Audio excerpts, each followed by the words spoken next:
ఉమ్మడి ఆంధ్రప్రదేశ్ రాజకీయాల్లో ఆయన ఒక డిస్ట్రప్టర్. పొలిటికల్ ట్విస్ట్లకు ఆయన కెరీర్ ఒక ఎగ్జాంపుల్. రాజకీయ సభలకు అనర్గళంగా సాగే స్పీచ్లకు ఆయన ఒక సూపర్ స్టార్. గులాబీ నాయకులకు ఆయన సార్. తెలంగాణ ప్రజలు ప్రేమగా పిలుచుకునే బాపు. ఆయనే పొలిటికల్ ధురంధర్ కేసీఆర్. బీఆర్ఎస్ ఆవిర్భావ దినోత్సవం సందర్భంగా బీఆర్ఎస్ అధ్యక్షుడు కేసీఆర్ పై స్పెషల్ ఫోకస్.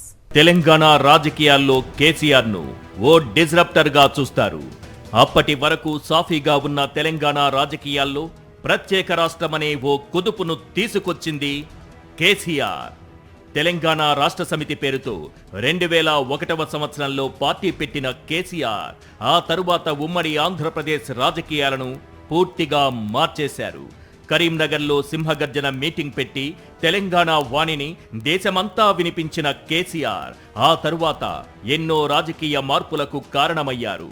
కొన్నిసార్లు తన రాజీనామాలతో ఉప ఎన్నికల రాజకీయాలు చేస్తే, మరికొన్నిసార్లు దీక్షలు ధర్నాలతో పొలిటికల్ హీట్ ఎక్కించిన సెన్సేషన్ కేసీఆర్. 2004లో కాంగ్రెస్తో పొత్తు పెట్టుకుంటే 2009లో చంద్రబాబుతో మహాకూటమి కట్టిన వ్యూహకర్త. 2009లో మారిన రాజకీయ పరిస్థితుల నేపథ్యంలో తెలంగాణ కోసం ఆమరణ దీక్షకు దిగిన తెగింపు ఈ బక్క పలుచని నాయకుడిది. రోసయ్య ప్రభుత్వం అరెస్టు చేసి ఆసుపత్రిలో పెట్టిన అంపశయ్యపై పోరాటం చేసిన నాయకుడు కేసీఆర్. కేంద్రం తెలంగాణ ప్రకటన చేశాక గాని దీక్ష విరమించని కేసీఆర్ తెలంగాణ సాధకుడిగా ఎప్పటికీ చరిత్రలో ఉండిపోతారు. సోనియా గాంధీని పొగిడిన నోటితోనే కాంగ్రెస్ కుతంత్రాలను ఉతికి ఆరేసిన వాక్పటిమ కేసీఆర్ది. మాటల్లో కేసీఆర్ ని గెలవగలిగే వాళ్లు తెలంగాణలో లేరనేది ఎంత సత్యమో, ఆయన వ్యూహాలు గులాబీ పార్టీ నేతలకే అర్థం కావనేది అంతే నిజం. నెర్రెలు బాసిన తెలంగాణలో చెప్పులు లేకుండా తిరిగిన కేసీఆర్ బంగారు తెలంగాణ స్వప్నం పేరుతో భారీగా ఓట్లు సాధించారు. అధికారం చేతబట్టగానే పచ్చని తెలంగాణకు ఎన్నో కాలువలు తవ్వారు, కాళేశ్వరం తెచ్చారు. రైతు బంధు నుంచి మిషన్ కాకతీయ వరకు అన్ని రైతుల కోసమేనని కేసీఆర్ ప్రకటించారు. అయితే ఏ రైతుల కోసం తాను కష్టపడ్డానని కేసీఆర్ చెప్పారో ఆ రైతులే కేసీఆర్ ను ఓడించారు. అదే కేసీఆర్ ను కుంగదీసిందని బీఆర్ఎస్ సీనియర్లు చెబుతారు. ఓటములు సంక్షోభాలు కేసీఆర్ కు కొత్త కాదు. పార్టీ పెట్టిన ఏడాదే లోకల్ బాడీ ఎన్నికల్లో సత్తా చాటిన గులాబీ పార్టీ 2004లో కాంగ్రెస్తో అధికారం పంచుకుంది. కేంద్రంలో మంత్రి పదవి స్వీకరించిన కేసీఆర్ రాష్ట్రంలోనూ తన ఎమ్మెల్యేలను మంత్రులను చేశారు. కాంగ్రెస్తో బంధం తెంచుకున్న కేసీఆర్ జై తెలంగాణ అన్న చంద్రబాబుతో 2009లో పొత్తు పెట్టుకున్నారు. మహాకూటమి పేరుతో ఎన్నికలకు వెళ్లి ఓటమి పాలయ్యారు. తరువాతి కాలంలో దీక్షలతో హోరెత్తించిన కేసీఆర్ తెలంగాణ ఉద్యమంలో ఎన్నో కీలక నిర్ణయాలు తీసుకున్నారు. ఉద్యమానికి చుక్కానిలా నాయకత్వం వహించారు.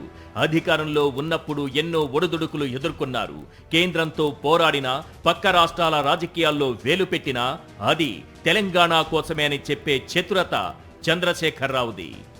ఓటమి కుంగదీసిన, ప్రమాదంలో కాలు విరిగిన తిరిగి లేచి నిలబడ్డ ధైర్యం సార్ది.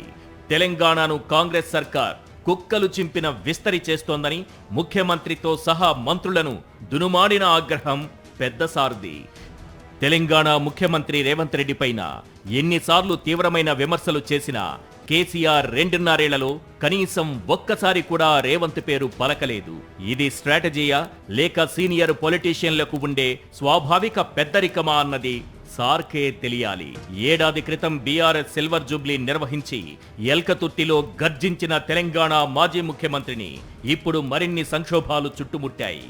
ఇంట్లోనే ముసలం పుట్టింది. లిక్కర్ కేసులో అరెస్టైన కూతురు కవిత జైలు నుంచి వచ్చినప్పటి నుంచి తండ్రిపై గుర్రుగా ఉంది.